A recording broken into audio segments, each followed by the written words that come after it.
Assalamualaikum warahmatullahi wabarakatuh. Oke, pada kesempatan kali ini kita akan membahas tentang telaah filosofis konsep peserta didik ideal dalam pendidikan Islam. Di sini kita bersama dengan Bung Azmi dan juga Saudara Atta, bukan Atta Halilintar ini ya. Baik, kita masuk ke pembahasan pendidikan. Pendidikan tentunya adalah hal variabel yang sangat penting dalam kemajuan bangsa, di mana dalam pendidikan tersebut terdapat beberapa komponen yang perlu ada dalam ranah pendidikan tersebut supaya pendidikan tersebut dapat berjalan sebagaimana mestinya. Salah satunya adalah peserta didik. Peserta didik merupakan komponen kunci di mana keberlangsungan pendidikan tersebut akan berjalan dengan baik dengan adanya peserta didik. Dan peserta didik adalah komponen kunci yang menentukan berhasil atau tidaknya pendidikan itu dijalankan. Baik, untuk Saudara Asmi nih, sebagai calon guru, apa sih pendidikan itu? Apa sih peserta didik itu? Baiklah, mengenai pertanyaan dari Mas Fadol, yaitu pengertian peserta didik. Pasti ranahnya nanti karena kita di mata kuliah filsafat pendidikan Islam, maka ranahnya ke peserta didik Islam ya. Jadi pengertian dari peserta didik itu sendiri yaitu merupakan dalam perspektif pendidikan Islam ya, merupakan subjek dan objek. Makanya aktivitas kependidikan ini tidak akan terlaksana tanpa keterlibatan dari peserta didik. Jadi sudah diketahui bahwa dalam pembelajaran itu ada yang namanya pendidik dan tentu juga ada yang namanya peserta didik. Nah, pengertian yang utuh tentang konsep peserta didik merupakan salah satu faktor yang perlu diketahui dan dipahami oleh seluruh pihak, terutama pendidik yang terlibat langsung dalam proses pendidikan. Jadi ketika pemahamannya ini tidak utuh dan komprehensif terhadap peserta didik, maka sulit rasanya bagi guru atau pendidik untuk dapat mengantarkan peserta didik ke arah tujuan kependidikan yang diinginkan.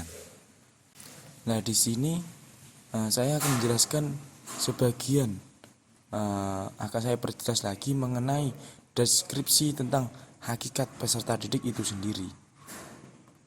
Yang pertama, peserta didik ini bukan merupakan miniatur orang dewasa, namun mereka itu mempunyai kehidupan atau memiliki dunianya sendiri. Jadi ketika dalam masa pembelajaran itu jangan disamakan dengan orang dewasa, karena sudah barang tentu pemikirannya pun berbeda mengenai hakikat peserta didik itu.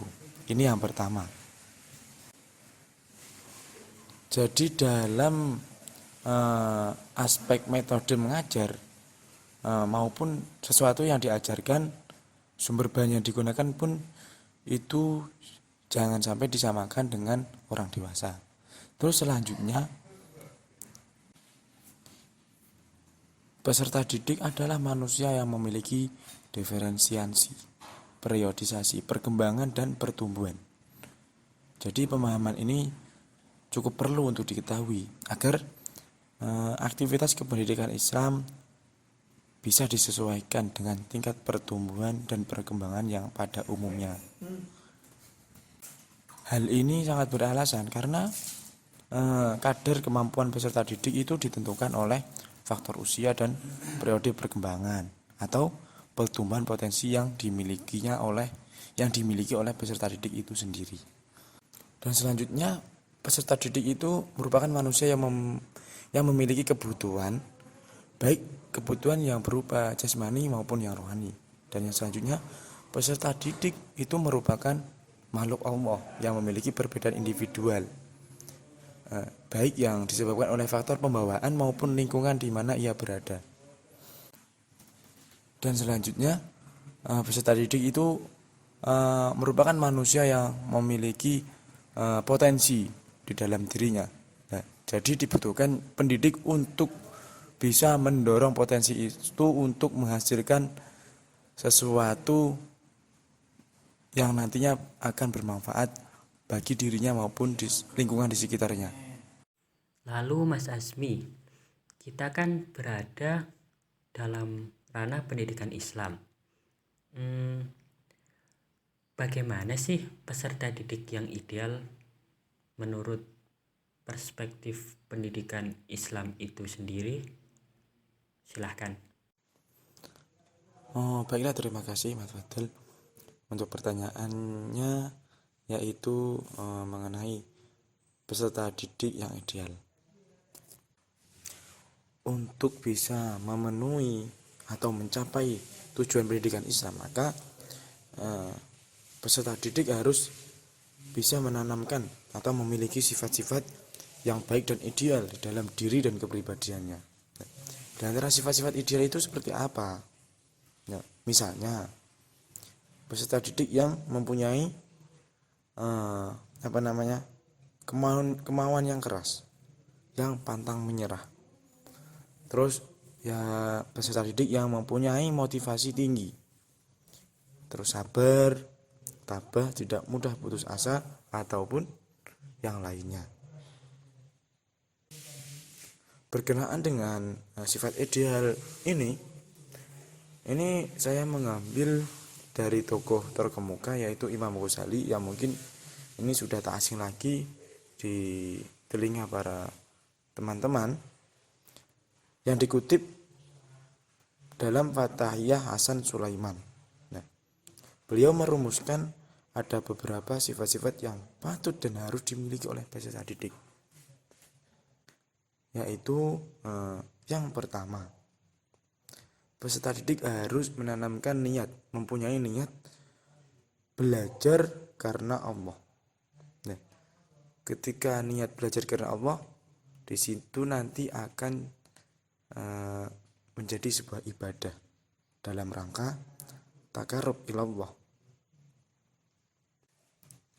Nah, jadi di sini peserta didik pun harus senantiasa mensucikan diri dengan akhlakul karimah dalam kehidupan sehari-harinya, dan berupaya untuk meninggalkan watak yang tidak baik, watak yang tercela atau akhlak yang tercela.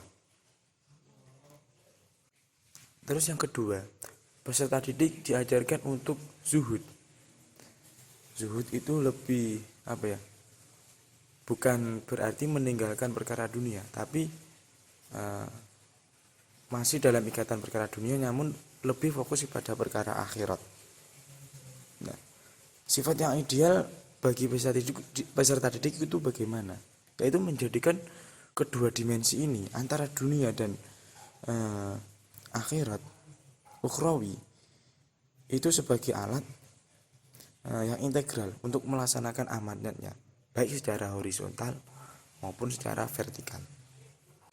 Yang ketiga itu, peserta didik harus mempunyai sifat tawadu, rendah hati, tidak sombong, baik kepada sesama peserta didik dan khususnya kepada seorang pendidik atau guru. Lalu yang keempat, peserta didik harus bisa menjaga pikiran dari berbagai pertentangan yang timbul dari berbagai aliran. Nah, jadi dengan pendekatan ini, peserta didik nanti akan melihat berbagai pertentangan dan perbedaan pendapat sebagai sebuah dinamika yang bermanfaat untuk bisa menumbuhkan wawasan peserta didik. Dan jangan sampai hal ini dijadikan sebagai sebuah sarana untuk saling menuding atau menyalahkan. Dan jangan sampai peserta didik ini mempunyai pemikiran bahwa hanya dirinya sajalah yang benar, tapi yang lain itu salah. Jangan sampai mempunyai sifat seperti ini. Terus yang kelima itu peserta didik harus mempelajari ilmu-ilmu yang terpuji, baik itu ilmu umum maupun ilmu agama. Terus yang keenam, peserta didik itu harus belajar secara bertahap atau berjenjang. Nah, jadi dengan memulai pembelajaran yang mudah atau konkret.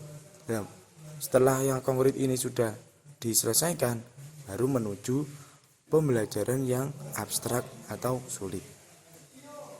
Jadi kalau di dalam Islam itu mempelajari sesuatu yang bersifat fardu ain terlebih dahulu, lalu mempelajari suatu ilmu yang hukumnya fardu kifayah. Yang selanjutnya, yang ketujuh, peserta didik ini harus mempelajari sesuatu ilmu itu sampai tuntas. Jangan setengah-setengah, yang nantinya akan berefek tidak bagus ketika peserta didik itu mempelajari tidak tuntas atau hanya sebagiannya saja. Jangan sampai peserta didik ketika belum tuntas dia sudah beralih ke ilmu yang lainnya. Nah, dengan ini nantinya peserta didik akan memiliki spesifikasi ilmu pengetahuan yang sangat mendalam. Selanjutnya yang kedelapan, peserta didik mampu memahami nilai-nilai ilmiah atas ilmu pengetahuan yang dipelajari. Terus yang kesembilan, memprioritaskan ilmu diniyah sebelum memasuki ilmu duniawi atau ilmu umum. Terus yang terakhir, mengenal nilai-nilai pragmatis bagi suatu ilmu pengetahuan, yaitu ilmu pengetahuan yang dapat bermanfaat, membahagiakan ataupun mensejahterakan, dan juga nanti ilmu ini bisa memberikan keselamatan hidup dunia maupun akhirat, baik bermanfaat terhadap dirinya sendiri, khususnya juga kepada orang lain atau orang-orang yang di sekitarnya. Jadi itu pandangan saya mengenai sifat-sifat atau peserta didik ideal dalam perspektif Islam, pendidikan Islam. Terima kasih. Baik, terima kasih Mas Asmi atas penjelasannya. Jadi peserta didik itu bukanlah miniatur orang dewasa yang memang membutuhkan perhatian khusus guna menonjolkan kemampuan-kemampuan yang terpendam dalam dirinya. Memang unik sekali peserta didik itu. Lalu kita beralih ke Mas Atta nih. Mas Atta, negara kita seperti diketahui adalah negara hukum yang dimana semua diatur oleh undang-undang termasuk pendidikan. Pendidikan diatur oleh biasa kita sebut Sisdiknas, Sistem Pendidikan Nasional. Jadi bagaimana sih eksistensi pendidikan menurut perspektif undang-undang? Silahkan. Mengenai eksistensi peserta didik perspektif undang-undang. Dalam sistem pendidikan nasional, peserta didik merupakan salah satu komponen pendidikan, di mana keberadaan peserta didik telah dijamin keberadaannya oleh undang-undang. Undang-undang yang menjamin keberadaan dari seorang peserta didik dapat kita lihat dari Undang-Undang Sisdiknas atau Undang-Undang Sistem Pendidikan Nasional, yakni nomor 20 tahun 2003, di mana di dalamnya membahaskan tentang komponen pendidikan, badan-badan pendidikan, hak dan kewajiban pendidik, serta hak dan kewajiban dari seorang peserta didik. Semuanya diatur melalui Undang-Undang Sisdiknas. Melangkah lebih jauh, menurut pasal 1 ayat 4 Undang-Undang Republik Indonesia nomor 20 tahun 2003 tentang sistem pendidikan nasional, peserta didik adalah anggota masyarakat yang berusaha mengembangkan dirinya melalui proses pendidikan pada jalur, jenjang, dan jenis pendidikan tertentu, di mana seorang peserta didik dapat mengembangkan dirinya melalui proses pendidikan yang telah diselenggarakan oleh pemerintah, di mana hal tersebut telah dijamin oleh pemerintah bahwa setiap warga negara memiliki hak untuk mendapatkan pendidikan yang layak. Dalam pasal 1 ayat 2 pendidikan nasional, pendidikan yang dijalankan di Indonesia berdasarkan pada Pancasila dan Undang-Undang Dasar Negara Republik Indonesia tahun 1945, berakar pada nilai-nilai keagama, kebudayaan nasional, dan tanggap terhadap tuntutan perubahan zaman. Agama sebagai tujuan pendidikan agar seorang peserta didik memiliki kekuatan spiritual, keagamaan, dan sumber nilai dalam proses pendidikan nasional. Keberadaan seorang peserta didik dijamin oleh undang-undang, hak dan kewajibannya. Hal tersebut termuat dalam Undang-Undang Nomor 20 tersebut, yakni pada pasal 12, di mana seorang peserta didik berhak mendapatkan pendidikan agama sesuai agamanya. Yang kedua yakni berhak mendapat pelayanan pendidikan. Yang ketiga yakni mendapatkan beasiswa bagi yang berprestasi. Yang keempat yakni mendapatkan biaya pendidikan bagi yang orang tuanya atau keluarganya kurang mampu. Yang kelima yakni dapat pindah program pendidikan pada jalur dan satuan pendidikan lain yang setara, dan dapat menyelesaikan program pendidikan sesuai dengan kecepatan belajar masing-masing dan tidak menyimpang dari ketentuan batas waktu yang telah ditetapkan. Di samping itu, peserta didik juga memiliki kewajiban yang telah diatur oleh undang-undang, yakni menjaga norma-norma pendidikan untuk menjamin keberlangsungan dari proses pendidikan serta ikut menanggung biaya penyelenggaraan pendidikan, walaupun terkecuali bagi peserta didik yang telah dibebaskan dari kewajiban biaya penyelenggaraan pendidikan atas peraturan perundang-undangan yang berlaku. Undang-Undang Nomor 20 Tahun 2003 mengatur dengan sangat bagaimana eksistensi seorang peserta didik, di mana keberadaan dari peserta didik telah dijamin oleh undang-undang, sehingga diharapkan dapat menciptakan suasana dan kondisi yang nyaman dan aman bagi seorang peserta didik untuk dapat mendapatkan pendidikan yang layak serta mengembangkan segala minat dan bakatnya untuk memajukan sumber daya manusianya.